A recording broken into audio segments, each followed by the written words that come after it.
Boa tarde, meus irmãos e minhas irmãs. Boa tarde. Nós lhes damos as boas-vindas no nome de nosso Senhor Jesus Cristo e vamos orar para começar o nosso estudo bíblico de hoje. Senhor, nós te pedimos em nome de Jesus que o Senhor abra a nossa mente, que o Senhor abra o nosso coração para a gente poder continuar estudando a sua palavra e aplicando o que a gente aprende na nossa vida. Então, assim nós oramos no nome de Jesus. Amém. Muito bem, como eu estava inicialmente explicando, nós vamos dar continuidade ao estudo que nós tivemos na semana passada, em Efésios capítulo 4, Efésios capítulo número 4, e nós vamos examinar a aplicação de 4 versículos apenas, os versículos 11, 12, 13 e 14 de Efésios 4, porque nós estávamos tratando na semana passada da unidade da igreja, se lembra? A unidade da igreja, caminhar num só espírito, enfim, a unidade da igreja. Então, para que isso seja aplicado na prática, na nossa vida, para que seja aplicado na igreja, é preciso que primeiramente a gente aplique na nossa vida o que o apóstolo Paulo orientou à igreja de Efésios, né? E aí sim nós vamos fazer aquilo que diz a palavra. Muito bem, então vamos ler o Efésios 4, versículos 11 ao 14, Efésios 4, versículo 11 ao 14,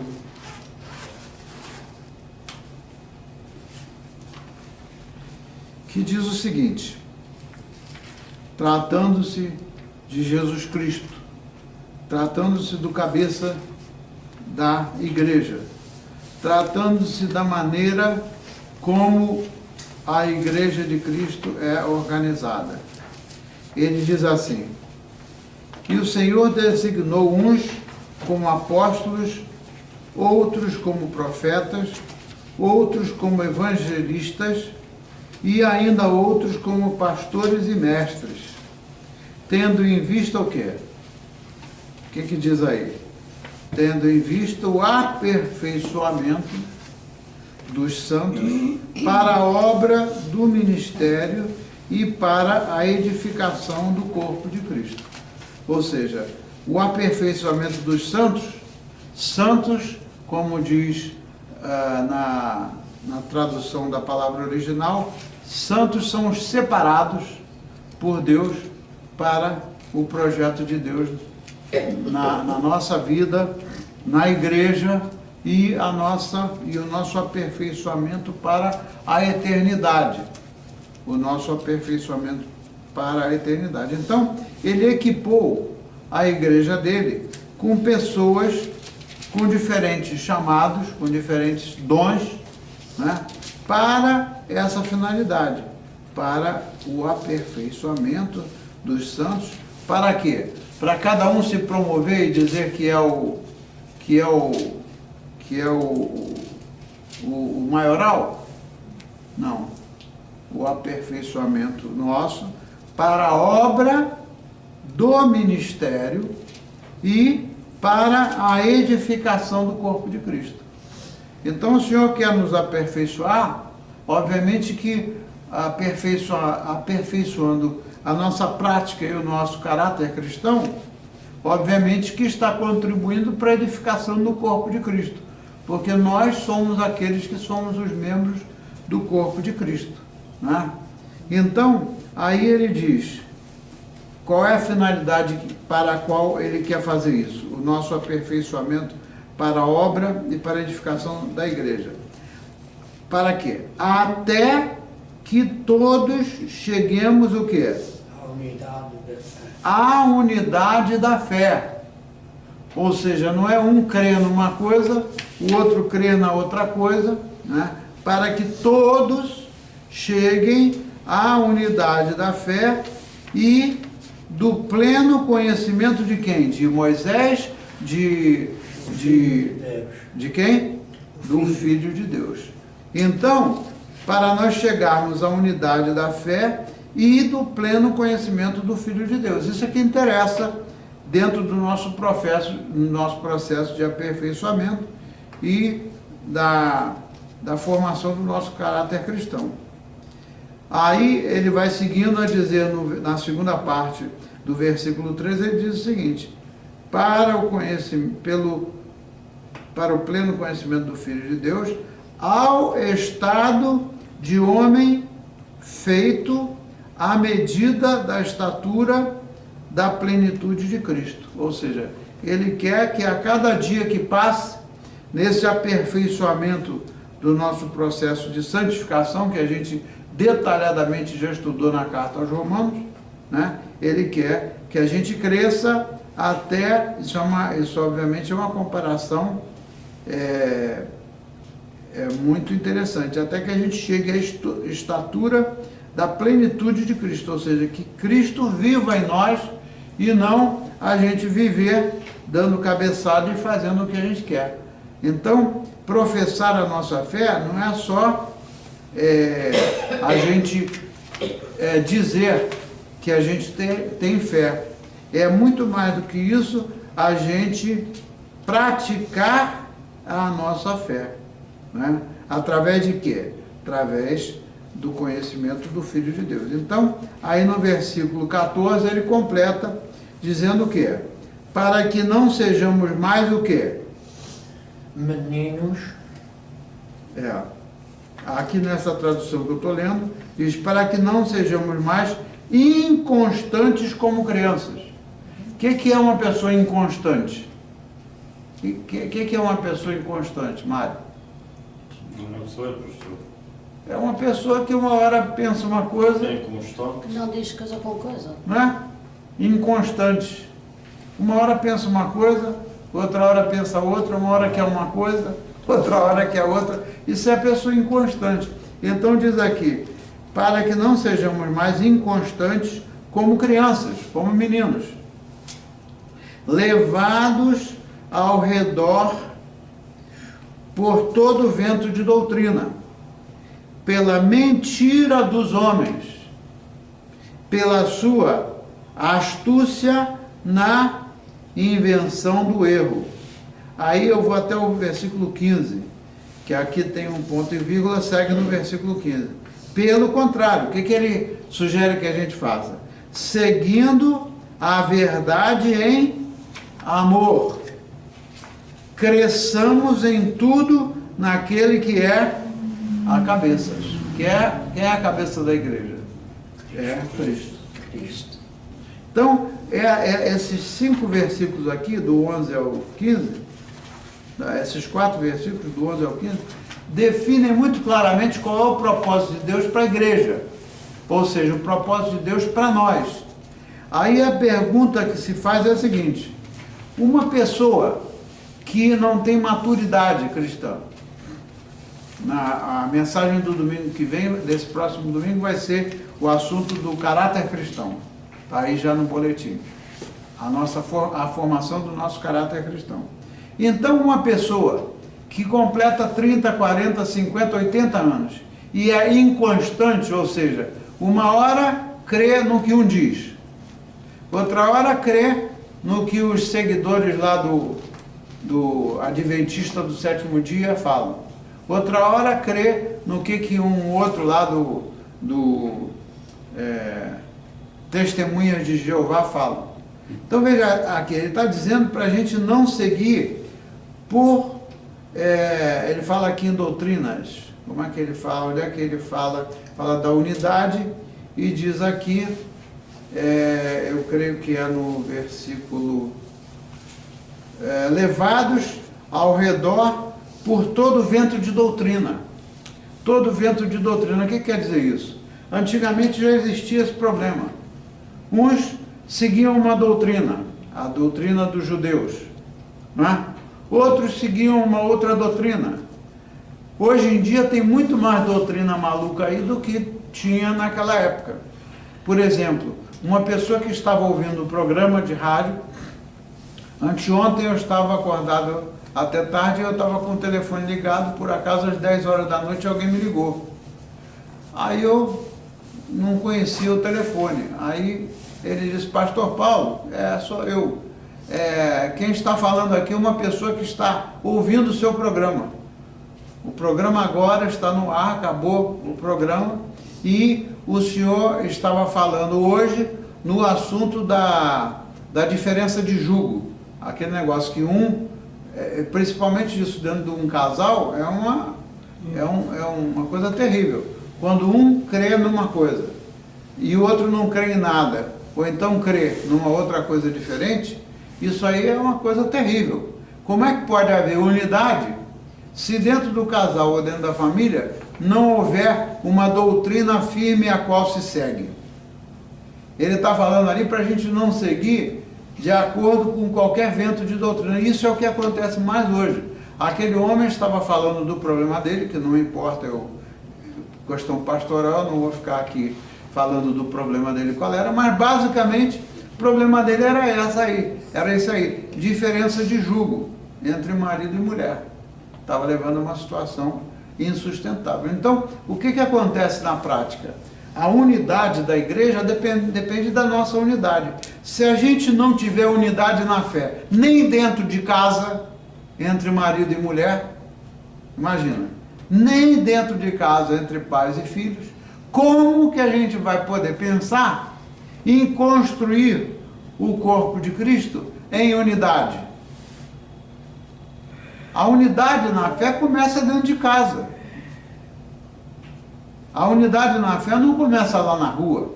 A unidade na fé começa dentro de casa. E hoje, infelizmente, o que mais se ouve nas escolas, etc., são maneiras erradas de conduzirem as crianças a crescer pensando em tudo menos em Jesus Cristo.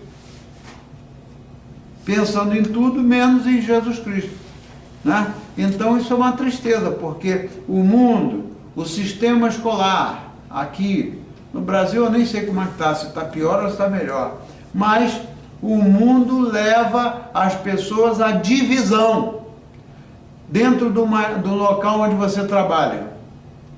Se não tiver todas as pessoas trabalhando de acordo com aquela orientação do patrão, o patrão diz para você vestir um uniforme azul, lá o que for, aí o cara vai e aparece de uniforme vermelho. É fetiche. O que ele está fazendo? Ele está seguindo. Eu estou falando de uma coisa boba, que parece que é boba, né? Um uniforme. Mas a unidade de pensamento, para chegar à unidade de fé, é preciso que haja o propósito de se caminhar juntos, a partir da nossa vida familiar. Se um achar uma coisa e o outro quer achar outra, aí esquece, porque não vai chegar em nenhum caminho de união, né? Como é que pode, por exemplo, dentro de uma família, uns orarem num sentido e os outros orarem em outro sentido, né? Até para a oração ser eficaz, é preciso que a oração seja uma oração uníssona, não é isso mesmo? Então, isso aí é o que ele está falando acerca da nossa maturidade e para a edificação do corpo de Cristo. Muito bem. Dito isto, então, esse aperfeiçoamento em Cristo, ou aperfeiçoamento dentro da doutrina de Cristo, é o que deve ou tem que prevalecer. Então, nesse papel que eu distribuí para vocês hoje, faz uma pergunta que é uma coisa que interfere muito com o problema de comprometer a fé, das pessoas não seguirem alinhados na unidade da fé. O que é? É o problema da incredulidade, não é o que agora hoje só se ouve falar de discordâncias, só se ouve falar de polêmicas, só se ouve falar dessas coisas. Então a pergunta, para colocar em prática aquilo que a gente acabou de ler, é o seguinte: a pergunta é essa: o que a Bíblia fala sobre a incredulidade? O que a Bíblia fala sobre a incredulidade? A Bíblia mostra que a incredulidade é um empecilho para a salvação e para ver os milagres de Deus nas nossas vidas. Então, a incredulidade, ela não leva a pessoa a ser salva, em primeiro lugar, porque a gente é salvo pela fé, se a gente crê em Jesus Cristo, e também é um empecilho para a gente ver o poder de Deus manifestado na nossa vida, manifestação do poder de Deus na nossa vida. Aí o autor aqui diz o seguinte: incredulidade é falta de quê?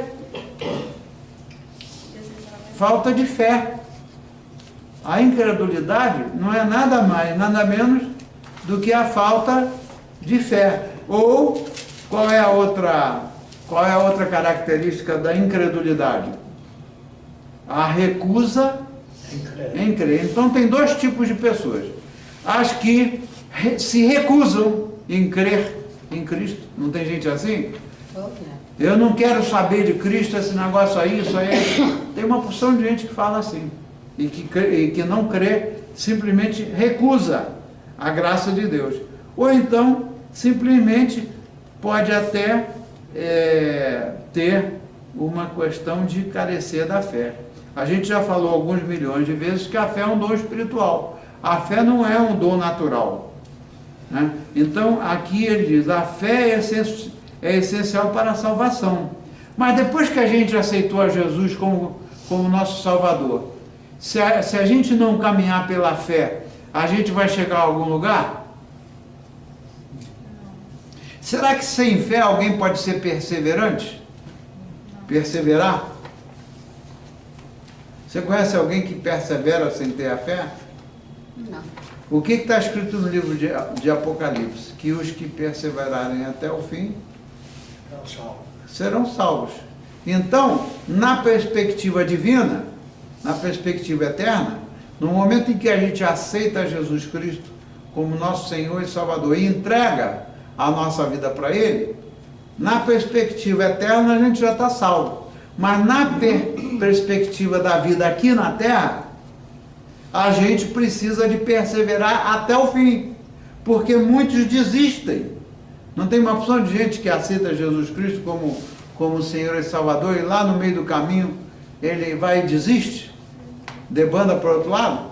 Então a fé é o que mantém a nossa unidade. Então diz lá, a Bíblia diz que é preciso ter fé para quê? Para agradar a Deus. Diz lá em Hebreus 11:6 que sem fé não se pode agradar a Deus. Então, se eu vivo a dizer o seguinte: eu não concordo com isso aí não, isso aí é uma coisa que não, hoje em dia mudou, não tem uma opção de gente aí dizendo que a Bíblia está ultrapassada? A palavra de Deus sempre foi válida e sempre será válida, é uma palavra firme, a palavra de Deus, mas o mundo está caminhando para o caminho da destruição. Então, sem fé não se pode agradar a Deus. Olha, se eu não buscar a viver pela fé e seguir o que Deus manda, então eu não estou agradando a Deus. Eu posso até ter sido salvo, ter aceito a Jesus Cristo, mas uma coisa é o que a gente fala da boca para fora, a outra coisa é o que está no nosso coração. Não é isso mesmo? Então, aqui diz que a única forma de receber a salvação é pela fé em Jesus. A incredulidade em relação a Jesus, não está falando da incredulidade em relação aos credos da igreja, não. Está falando da incredulidade em relação a Jesus. Ela impede de se alcançar a salvação. Então vai se encontrar igrejas que têm uma doutrina tal, outras igrejas que têm uma outra doutrina tal, outras igrejas, por exemplo, esse senhor aí que me ligou, que estava ouvindo o programa, né? O problema dele no momento é com a igreja do sétimo dia, aqueles que fazem o culto no sábado, né? Então, a primeira pergunta que eu fiz para ele foi o seguinte: você já ouviu o pastor lá pregar no Novo Testamento? Aí ele falou, não, ele só prega no Velho Testamento. Por quê? Porque quem só prega no Velho Testamento está sempre fixado na lei e não fixado na graça. Qual foi o único que veio, que foi capaz de cumprir a lei? Foi Jesus Cristo. Nenhum de nós é capaz de cumprir a lei. Por isso Deus é tão misericordioso que Ele enviou o Filho dele para que todos aqueles que nele crê não pereçam, mas tenham a vida eterna. Então, o fato aí é que é preciso da gente se conscientizar acerca deste assunto. Muito bem. O tipo de incredulidade que é mais perigoso é a incredulidade de quem se recusa a aceitar a verdade. Olha só que muito bom, esqueci de pegar o nome de onde é que foi publicado esse artigo. Eu fiz alguns ajustes aqui, eliminei algumas coisas para não ficar muito longo, mas selecionei só o que é o principal. O tipo de incredulidade que é mais perigoso é a incredulidade de quem se recusa a aceitar a verdade. Vamos supor que a minha mãe fosse cristã. A minha avózinha era, mas a minha mãe não era. Vamos supor que o meu pai seja cristão. Já até morreu o meu pai. Né? Vamos supor que os meus avós fossem cristãos. Mas será que a verdade com letra maiúscula, é a que vem dos ensinamentos dos nossos pais ou não? Os nossos pais, quando são verdadeiramente cristãos, eles nos ensinam o que está na Bíblia, né? Agora, quantos pais se dizem cristãos e não ensinam para os filhos o que está escrito na Bíblia? A verdade está onde? Está onde? Escrita? Na Bíblia. A verdade está nas Escrituras, tanto no Velho quanto no Novo Testamento. Não é isso mesmo? Então, a coisa mais perigosa para a vida de uma pessoa é ser incrédulo e se recusar a aceitar a verdade. Como também eu já falei alguns milhares de vezes, hoje eu repito outra vez. Eu conheci gente que chegou para mim na hora do estudo bíblico, né? Algumas pessoas, não só numa igreja, a gente estava estudando a Bíblia, lendo lá. Ah, pastor, isso aí eu acho que não vale mais para hoje não, isso é coisa do Antigo Testamento, da época do Antigo Testamento. Será que essa pessoa está crendo na palavra de Deus como um todo, ou essa pessoa só quer selecionar ali o que lhe interessa para crer só naquilo que vai de acordo ao que ela pensa? É muito comum o cristão, não estou nem falando de não cristão, o cristão buscar lá um versículo ou alguma coisa que apoia aquilo que ele está querendo fazer, aquilo que ele acha que deve fazer. A Bíblia tem que ser entendida no seu todo, desde o livro de Gênesis até o livro de Apocalipse, porque dentro das Escrituras não existe contradição. Ali está escrita a verdade de Deus, e Deus é tão maravilhoso que Ele deu para a gente o privilégio de deixar tudo escrito. Ele usou os profetas, Ele usou os apóstolos, Ele usou todos os seus servos ao longo da época desde a época do Antigo Testamento, para deixar escrito para a gente, porque aí não vai haver escusa. Deus dizer assim: ah, Senhor, perdoa-me, eu não sabia. O dia que chegar lá no juízo, Senhor, eu não sabia. Como que você não sabia? Eu deixei escrito. Quantas vezes você ouviu a palavra de Deus e você não creu? Você duvidou de alguma coisa ali que você não estava de acordo. Imagina a arrogância do ser humano, a nossa arrogância do ser humano. Eu sou também um ser humano. A arrogância do ser humano de dizer que não concorda com alguma coisa que está escrito na Bíblia. Será que essa pessoa aí agrada a Deus? Sem fé não se pode agradar a Deus. A fé em quê? No que o Zezinho ali está falando na rua? Não, a fé do que está escrito nas Escrituras. Então, Deus se revela de muitas formas diferentes, que podem ser claramente vistas. Né? Deus se revela pela natureza. Até com os bichinhos a gente aprende a lei do amor, não aprende? Yes. Até com os bichinhos a gente não aprende o que Deus quer ensinar. A gente às vezes não aprende com adulto, aprende com um bichinho. Hoje a gente foi ver uma casa que a gente está procurando. Estava lá, que nem em Nebraska, na parte de trás do terreno, estavam lá os viadinhos. Aí veio primeiro um grandão, eu não sei se era o pai, a mãe, ou se era a mãe. Aí depois vieram seguindo os outros. Tinha bem uns 6 ou 7. Que coisa linda! Estavam ali atrás daquela casa para comer. Aí, lá pelas tantas, a Ângela falou para mim assim, olha lá, eles estão olhando para a gente. Quantos adultos passam e não fazem nem caso de olhar para a cara da gente? E quase que eu fui falar com eles. Hein? Quase que eu fui falar com eles. Quase que você foi falar com eles, mas aí eles iam correr, porque eles não te conhecem e iam ficar assustados. Então você vê que a lei de Deus, a verdade de Deus, Deus se revela para a gente através da natureza, através dos animais. A gente só não crê no Senhor Jesus, né, se a gente realmente for muito cego e muito fechado da mente. Então ele se revela para nós de forma diferente. No entanto, aí vem, no entanto, muitas pessoas que são confrontadas com a verdade escolhem o quê? Acreditar ou não acreditar? Escolhem não acreditar.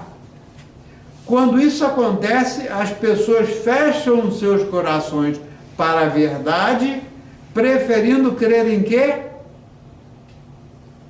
Nas mentiras. Esse mundo é um mundo de mentiras. Esse mundo é um mundo de enganação. Vamos ver o que o apóstolo Paulo escreveu em Romanos 1, versículos 21 ao 23. Se não der para concluir hoje, a gente conclui na semana que vem essa parte que é muito interessante. Romanos 1, 21 a 23. Romanos 1, 21 a 23. Vamos ver o que o apóstolo Paulo, que foi inspirado pelo Senhor, as palavras não saíram da boca dele por acaso, Deus o inspirou. Né? 1, do 21 ao 23. O que diz lá? Diz o seguinte: porque mesmo tendo conhecido a Deus, está falando daqueles que conheceram a Deus, porque mesmo tendo conhecido a Deus, o que eles fizeram? Eles glorificaram a Deus ou não? O Paulo diz lá o seguinte: mesmo tendo conhecido a Deus, não glorificaram, não o glorificaram como Deus. Quantos deles reconheceram em Jesus Cristo somente um mestre? Ou somente um Profeta. profeta? Um bom homem. Ele podia ser um bom mestre, como foi, ele podia ser um profeta, como foi, mas ele era o Filho de Deus. Eu preguei sobre esse assunto na semana passada, no domingo passado. Dos ouvintes aí, quem quiser ver lá no Facebook, é a mensagem do dia 14 de outubro. Não é isso mesmo? Então, nem lhe deram graças, nem deram graças a Deus. Pelo contrário, tornaram-se o quê? Fúteis, ou seja, sem nenhum sentido, né? Tornaram-se fúteis nas suas o quê? Especulações. O que você vê mais nesse mundo a respeito das coisas, da religião? É especulação, né? Um especula de um jeito, o outro especula. O que é especular? Estou falando agora para os irmãos lá da África, eu tenho que usar uma palavra bem adequada. Especular é uma palavra muito complicada. Especular é o seguinte: é o cara ficar vendo uma coisa. Ficar indagando. Hein? Indagando. É indagando uma coisa e outra. Indagando. Dando palpite, né? Especular. Então ele indaga sobre uma coisa, especula sobre outra, especula sobre outra, mas, na verdade, o que ele está fazendo? Ele está meramente especulando, ele não está buscando a verdade. Né? E aí diz lá: e o seu coração insensato se obscureceu. Outra palavra difícil. E o seu coração insensato ficou,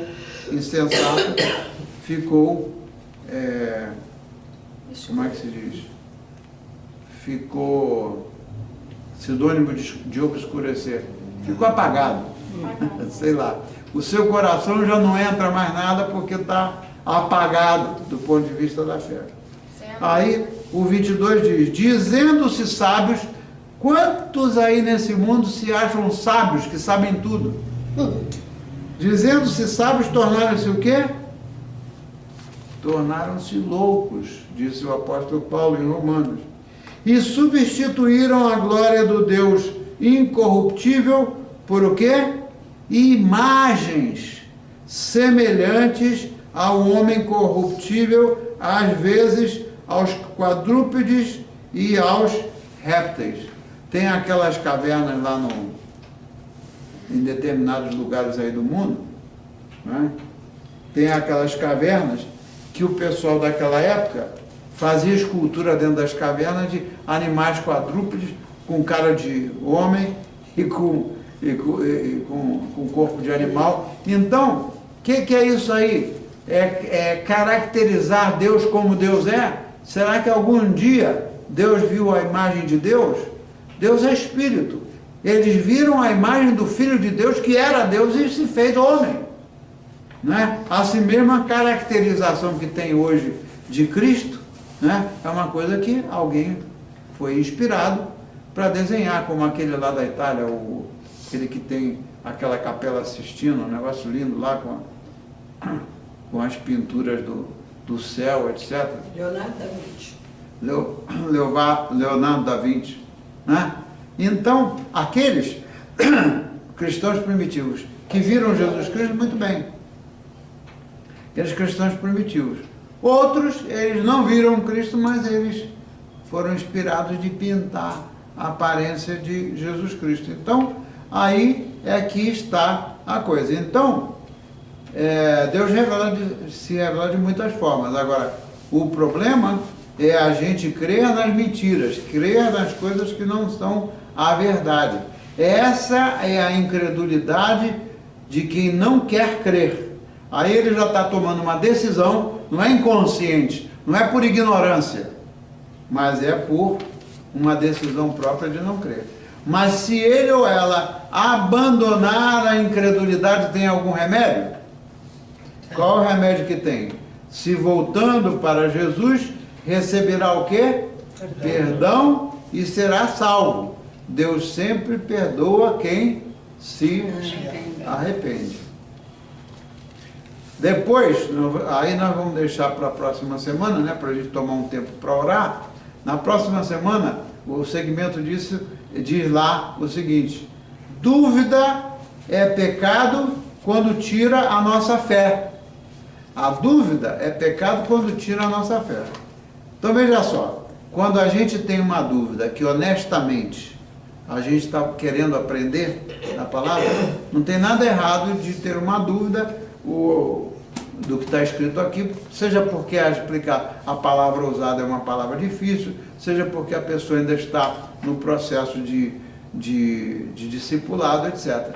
Agora, quando a pessoa cria a dúvida conscientemente para mostrar a sua descrença, aí sim, isso é pecado. Então, a dúvida é pecado quando tira a nossa fé. Se eu quiser começar a fazer perguntas que não são honestas, mas que têm o objetivo de distorcer aquilo que está sendo ensinado, para criar um problema, ou para criar uma confusão, ou para criar uma polêmica, aí já é pecado, porque está tirando a nossa fé. Amém? Então é sobre isso que a gente vai continuar falando. Por favor, marquem aí para me lembrarem na semana que vem onde é que a gente entra, para a gente completar esse assunto, que é muito prático no que diz respeito à nossa unidade na fé e de caminharmos juntos no mesmo Espírito. Então, vamos orar. Vamos orar. Senhor, nós te agradecemos pela oportunidade de termos aprendido um pouco mais da sua palavra e da aplicação prática da sua palavra. Te pedimos, Senhor, que o Senhor abençoe também, não só as pessoas que vão ver esse vídeo, onde quer que elas estejam, mas também os nossos irmãos da igreja lá da África, e que a gente possa viver a nossa fé, colocar a nossa fé em prática. Assim nós oramos agradecidos, em nome de Jesus. Amém. Então,